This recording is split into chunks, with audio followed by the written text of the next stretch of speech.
Good afternoon, everybody. Duncan Maxwell from the Energy Clinic. We're going to have a look at the squat today. This is Sean. What we're going to do is we're going to look at his squat pattern.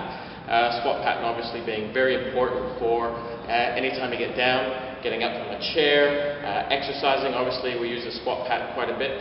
But what we find is people get sort of caught up a little bit in some of their postural tension points, whether it's through the hips, through the hamstrings, maybe through the calves, ankles, that sort of thing. So what we want to do now is we want to just run you through a brief little exercise routine that we use to help people achieve that squat position. Once you can achieve that position, there's a lot more exercises that are available to you. So what we're going to do now is just have a look at Sean's squat and see what we need to clean up. So what we're going to do is we're going to get Sean to go into his squat position. Off you go. Okay, and we're looking at his squat. Sean's got a reasonably good squat. We can see that he's a little bit tight through the calf muscles. We can see that he needs a little bit work in the mid-thoracic part of the back. So what we're going to do is we're going to use the bands here to help him achieve a deeper position, open up the groin a little bit more, and see if he can get a little cleaner squat. So what I'm going to get Sean to do is come on up, sink into position. What we're using here is what we call a power band, and it's going to be used to help support his position. So what I'm going to get Sean to do is go ahead and grab down in the ankles. You see his elbows are actually inside his knee line.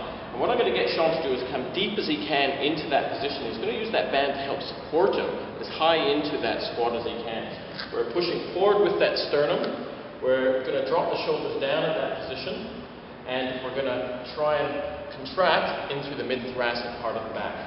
Now to mobilize that position, what I'm going to get Sean to do is move out of that position by dropping back into a deadlift. That'll take the pressure off the knee. So off you go, Sean, back through. A little bit higher, there we go. So that's his deadlift position, a great way of getting out of position once that knee has been loaded for a period of time. He's going to come a little bit higher into a hamstring, we'll get a little bit of a stretch through there, and then we'll come back into position, down through the deadlift, up high in the chest for the squat. And I'll get him to hold that position for anywhere from 10 seconds to 2 minutes, depending on where we are in the exercise routine. I'll cycle that through for about 5 minutes on average, and then we'll re-look at his squat pattern. So let's go back into your deadlift. That's it. And then up into your hamstrings a little bit, hold that position, then back down. And then I'm going to really get you to drive those knees apart as wide as you can. And what we can see, we're actually teaching Sean how to hold his ankle position as well. So we're holding that position a little bit taller in the chest. You can see that closes down the mid-thoracic area. Then I'll get you to drop out of that position back into the deadlift, all the way up. We'll get you to climb out of the bands. And I'll get you to come back down. We'll retest that position. Sitting up nice and tall. And again, Sean had a pretty good squat anyway. We can see we're a little bit wider in the hips. We can see a little bit better with that mid-thoracic.